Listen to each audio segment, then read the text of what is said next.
All right, we need to talk about accountability. And ultimately, all of us are accountable to these great works of music that have been composed and that we've been playing for hundreds of years. And so we owe it to the composer, we owe it to the tradition to make that music sound great. And balance is a big part of that.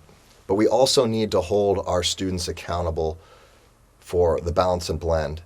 And we need to show them where it's not working and how it actually sounds. And I think a great way to do that is to make classroom recordings and have your students listen to it. There's this trend in education right now called flipped instruction. And this is where the students go home to watch your lecture and then they come back to school to do their assignments. And that way, you can be there to help them with their assignments instead of doing their assignments at home when you're not there.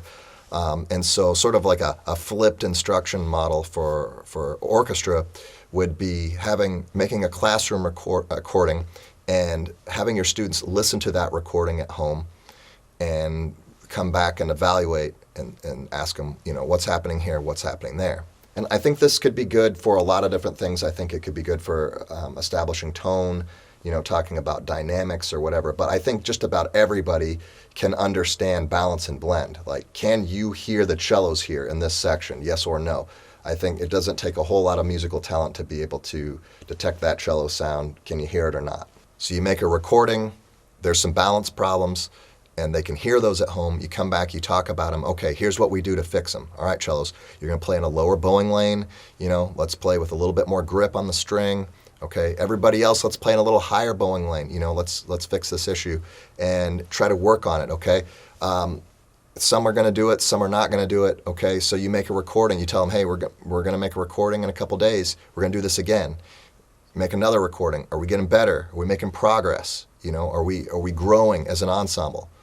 Okay, and then through this process, we can start creating a classroom recording as an accountability measure. Okay, we did this today, and then we're going to do this again, and we're going to try to get better. Gosh, and I know you're thinking like, oh, I just have this kid or this section, and they just don't really play very loud. It's like they don't even care. I tell them, oh, you got to scrub the string and all this stuff, and they just don't put in a lot of effort. Well, it might be because they don't have the accountability in place. They don't have really a reason to do that.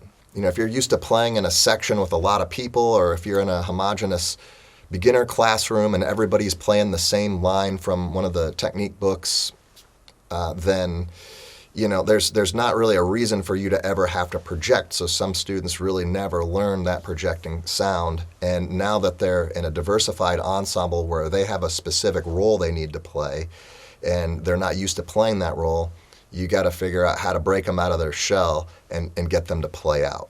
So using those classroom recordings can add accountability.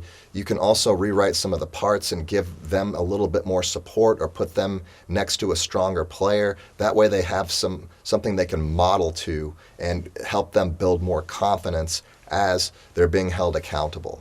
Some students are just afraid of making mistakes. They don't want to be embarrassed. So make sure that you're taking care of your classroom environment and let the students understand that it's okay to make mistakes.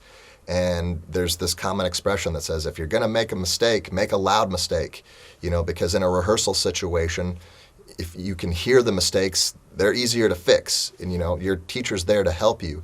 Your teacher's there to help you learn the music better and become a better player. And if you're making the mistakes nice and loud, your teacher can have a lot more things to work with you on because the teacher hears what's going on. When we start to talk about balance, again, we got to connect to our values. We got to make sure that we understand the story that we're trying to tell with our music.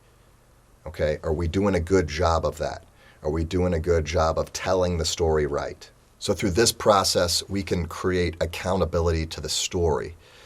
So sometimes you just might want to ask, like, what is this phrase saying? What is this about?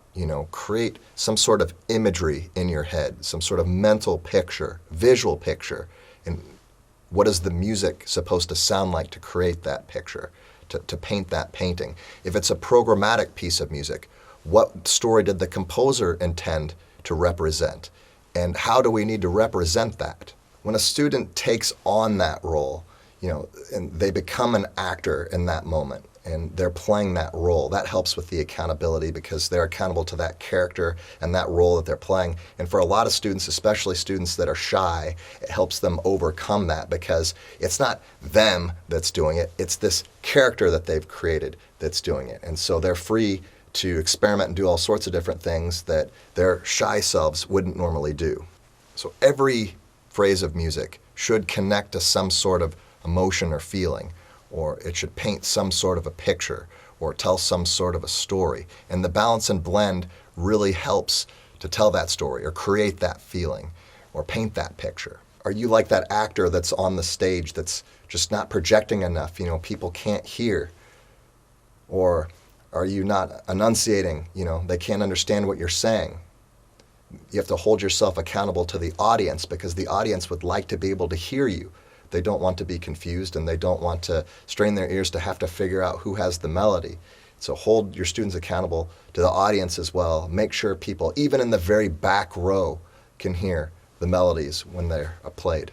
In the demonstration video in this series, my goal is to get you to understand the difference between waveform and dynamics. And with balance and blend, it usually comes down to creating the waveforms and the musical timbre that you want to work with instead of just play louder, play softer, because if you're only adjusting dynamics in your balance and blend, you might miss a lot of other stuff. You might miss a lot of potential for different phrasing and effects. You might have to cut some of your dynamic range off from your orchestra and put limits on how loud people can play and how soft people can play given where the melody is. And simply by adjusting the waveform through bow placement can make a huge difference in the way your ensemble sounds and the different types of sounds that you can make and ultimately tell the story better.